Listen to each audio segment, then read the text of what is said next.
Centurion Theory back with another video. I want to talk today about funerals and how I think funerals should go.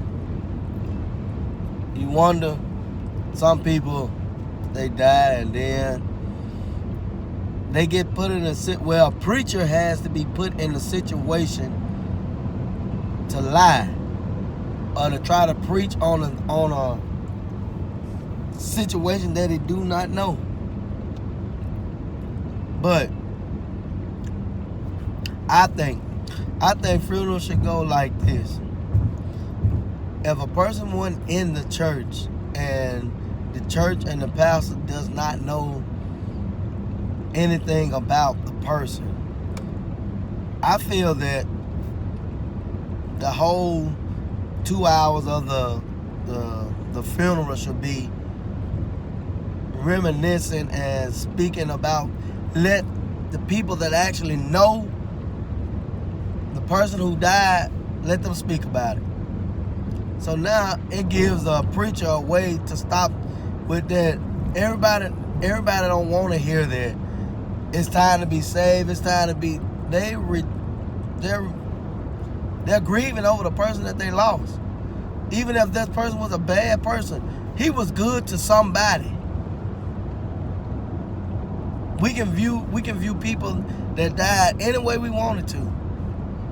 That's his memorial at that time. So why not let people get up and speak about them to make the people that grieve and feel a whole lot comfort? Because you notice at the funeral, here goes the song, Amazing Grace, how sweet the sound, oh, I'm coming home. Those are songs that are gonna make a person cry even more. Then you want to get the person that can sing the best, that can shout and holler, to mess with a person's vibration. Because now their emotion is tuned on the vibration of a tune of the voice and the sound that eggs are crying on.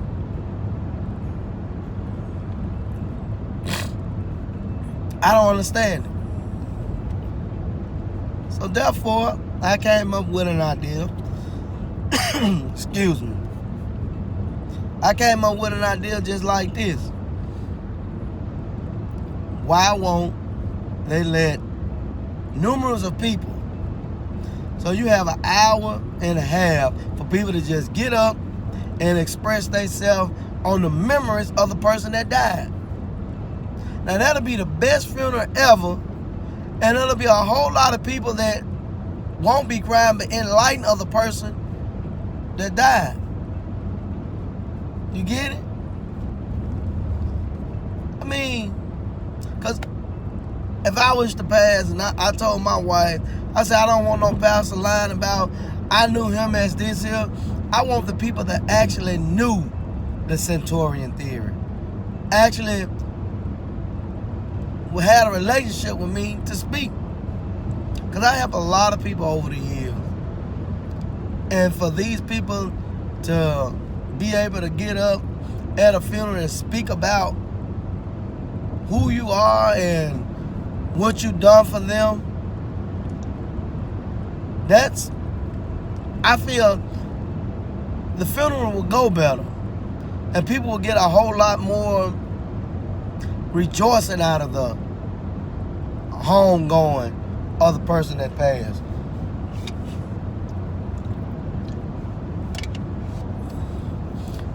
You got to think about it. Some of these people are drug dealers, but they got family that loves them. Some of these people then backsliding on their family members, but yet and still they got family that loves them.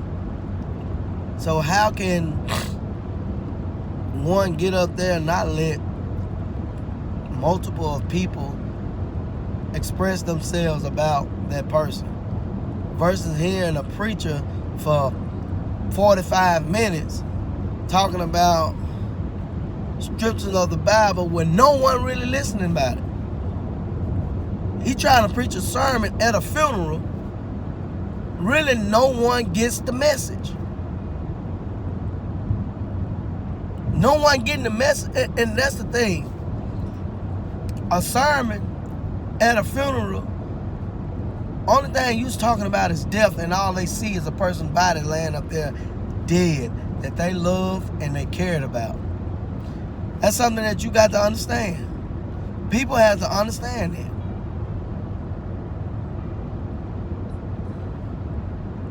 So you talking about being saved when a person's mental thoughts is grieving over the person that died, that was the best friend, the husband, the wife, you know, the kinfolk.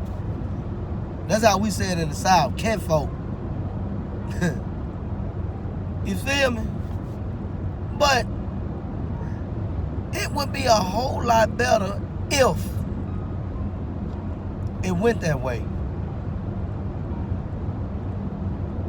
The preacher can be there. He can say a prayer. Yeah, allow that to happen. Because we all need it. But you cannot possibly talk about Paul, Matthew, or what all this being said and done when the mind already boggled about this person passing. They're not hearing it. You're talking about getting your life together. That is a personal thing that you should tell the family in solitude. The immediate family that it really affected, that's something that you should tell them, not a whole congregation. Because you got people that's there that really want to have a better insight about the person with the people that he loved, or them loving them, you know, what he really done.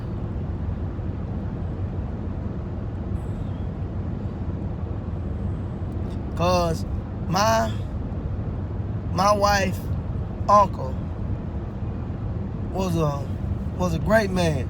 He was a good man. I got the chance to know him. I got a chance to talk to him numerous of times, and all the time that I talked to him, I knew his past, but I yet seen how he was changing his present and his future. He was starting to make a big difference in his community. Even meeting me, he been knowing that I've been married to his niece for a long time, and we just now got to really touch bases with each other a year before he passed.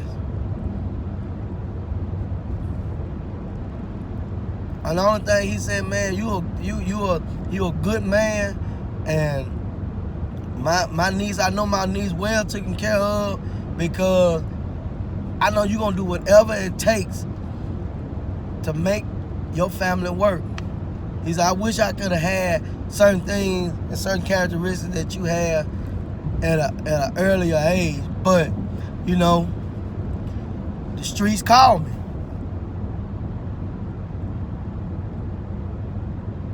But it was not a time went by that he called my wife and they had 2-3 hour conversation. That's a long time. And it's like every other day, all I know, I'm hearing him and my wife talking about something, about, you know, they had a very communication line with each other. This is the man she knew when she was younger, real young. He was there throughout her life. He was there. And it really did hurt her. And as she got grown, when she got grown and as she got older, they would communicate way more. And he was like, well, you grown now, but you this and you that. I'm still your uncle, but I know you have a life to live. Think about it. But he had a life too.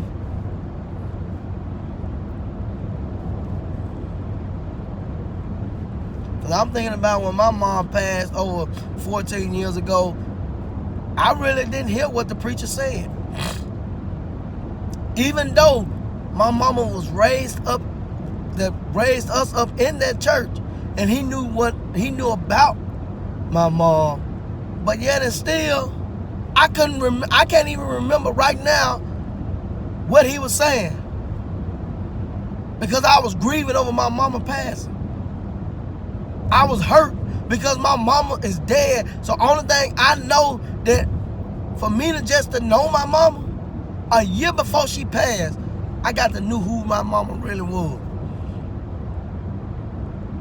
A year before she passed.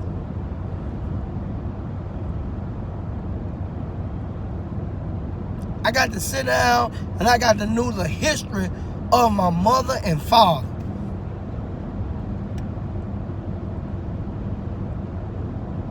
She died right after I graduated Morehead. A year later, I graduated in 2005 from a JUCO college, and she died 2006. I graduated May 24, 2003. She died May 24, 2006.